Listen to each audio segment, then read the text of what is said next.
El presidente Rafael Correa recientemente en Zumbagua calificó a su gobierno con 7 sobre 20, lo cual equivale a quedarse de años, sin materias aplazadas, ni suspensas, ni arrastradas. Simplemente se quedó de años. Sin embargo, hay sectores del gobierno donde el rendimiento ha sido satisfactorio.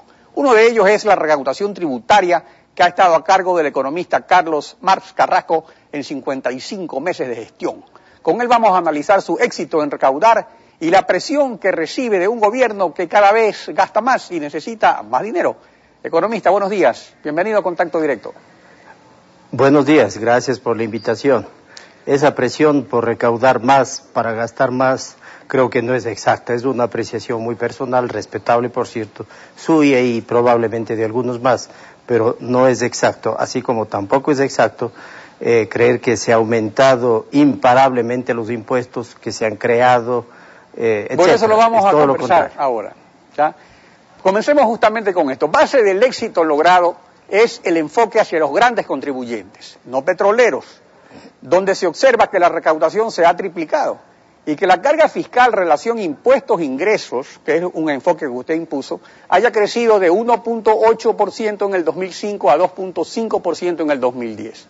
Sin embargo, si se individualiza lo que pagan esos grandes contribuyentes, se observa que son las compañías extranjeras y los monopolios estatales los que más aportan, mejorando el promedio. Pero, sin embargo, hay todavía importantes grupos nacionales cuyo promedio no llega siquiera al 1%, que es bastante modesto. Entonces, por eso le pregunto, ¿por qué en vez de crear nuevos impuestos para los ciudadanos no se les cobra más a estas grandes empresas? Hay algunos que están rezagados ahí. Respecto a los monopolios estatales, quisiera recordar que, de acuerdo a la ley de empresas públicas, están exentas de impuesto a la renta y el IVA que pagan se los devuelve. Más bien, aquello está afectando fuertemente a la recaudación. En lo que va del año se han devuelto ya más de 500 millones de IVA al sector público y se espera que a este ritmo podríamos estar llegando prácticamente a los 1.000 millones. Punto 1. Punto 2. Están exentas las empresas públicas, dígase por ejemplo las telefónicas, no pagan impuesto a la renta, así como todas las demás, de acuerdo a la ley de empresas públicas. En cuanto a los grupos económicos y grandes contribuyentes, sí, precisamente allá hemos priorizado la gestión de control particularmente y se ha notado una reacción positiva de los contribuyentes. En algunos casos el impuesto se ha multiplicado, como en el de Porta, hoy llamado Claro, se ha multiplicado por 117 veces respecto al promedio con el que encontramos $1 millón, es lo que venían pagando este año, en el mes de marzo, incluso un mes anticipado pagaron $117 millones. Porque sí, yo creo que hay principios más o menos elementales que hay que llegar primero allá, donde el costo-beneficio así lo sugiere. Por eso es que hemos puesto empeño en una metodología que construye estos grupos económicos y que nos permite llegar cada 2 años, eso es lo que hemos hecho, a uno de los grandes contribuyentes. Saben ellos que si no es este año, el próximo año les visitará un equipo de auditores del Servicio de Rentas Hay resultados Internas. En algunos, pero en otros se nota que se han triplicado, pero es porque antes no pagaban nada y ahora pagan pues 0,5%, o pagaban el medio y ahora pagan el 1,5%. Pero realmente una meta razonable a nivel de estándares internacionales sería un 3%. Y si eso es así, esto representa cientos de millones de dólares que le aliviarían a los ciudadanos de la presión pues de nuevos impuestos que le encarecen la vida, ¿no? Bueno, si es que antes estaban pagando 0 y hoy están pagando 1,5% o 1 o 1,5%, desde luego que ese es un buen resultado. No quiero decir que sea un excelente resultado, pero las cosas definitivamente van cambiando. Ayer leía una nota del CIAT que sobre algunos índices de evasión tributaria y me llamó la atención que Costa Rica, por ejemplo, que generalmente se lo ha vendido como un modelo económico a seguir, la evasión fiscal en Costa Rica, a pesar de que transitaron por un pacto social y un pacto fiscal, es del orden del 70%, está en las notas de ayer. La evasión en otros países de la región bordea el 50%. Nosotros estimamos que la evasión se encuentra en el 40%. Cuando comenzamos la gestión, la evasión era del 61%. Tener 40 no es pues un éxito rotundo, pero hemos bajado. Eso es lo que le digo. O sea, está bien lo que usted ha hecho, pero realmente falta mucho por hacer y meter más presión a esos grupos, pues. Porque ahí está claro, lo que usted dice, 40% es alto, ¿no? Y por ejemplo, en cuanto a los evasores, varias veces aquí en Contacto Directo que hemos conversado, hemos coincidido que la Administración de Justicia no ayuda, pero realmente no son los jueces, es el sistema largo y engorroso. Entonces, ¿cómo es que en 9 reformas tributarias no se ha propuesto el SRI algo para cambiar ese deficiente sistema contencioso tributario que justamente conspira e impide poder combatir mejor la evasión tributaria? De las 9 reformas, entre comillas, quiero aclarar que esta, la que está en curso, sería la tercera que crea o aumenta algún impuesto. Otras 3 son neutras, por así decirlo, para los contribuyentes privados y otras 3 son absolutamente favorables porque crean incentivos. Por ejemplo, el Código de la Producción. Por ejemplo, la ley que permitió que el anticipo se pueda convertir en crédito tributario, etcétera. Solamente son 3, y yo vengo insistiendo, pero lamentablemente parece que no me hago entender bien, que solamente son 3 con la que viene, reformas que crean o aumentan impuestos. Perdón, pero también sobre el asunto de la cuestión contencioso tributaria, a eso yo me refería. Eso es un problema que usted tiene, pero no se lo ha tocado. Es un sistema engorroso, un sistema que no funciona, un sistema antiguo, caduco. Sí. A la Asamblea Constituyente se remitió un proyecto integral de reforma de los 4 libros del Código Tributario y solamente se nos aprobó el 4º libro.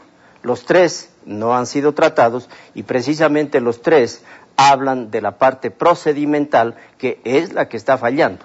Pero en honor a la verdad, yo quiero ser enfático en esto, más que el tema procedimental, lo engorroso del sistema, yo creo que la Administración de Justicia, al menos en el ámbito tributario, yo creo que le está debiendo al país. Y el problema fundamental ahí no es de procedimiento, sino es de ética. Ahora, respecto al nuevo paquete tributario, uno de los rubros que dará mayores ingresos es el impuesto a los productores bananeros. Entonces la pregunta sería, ¿por qué se escoge a los bananeros y por qué no se aplica igual trato a todos los productores de bienes de exportación? Porque en el asunto de la exportación hay un problema, y en este caso se trata de ir a los productores, pero el banano no es el único producto que se exporta. Así es, distinguido doctor.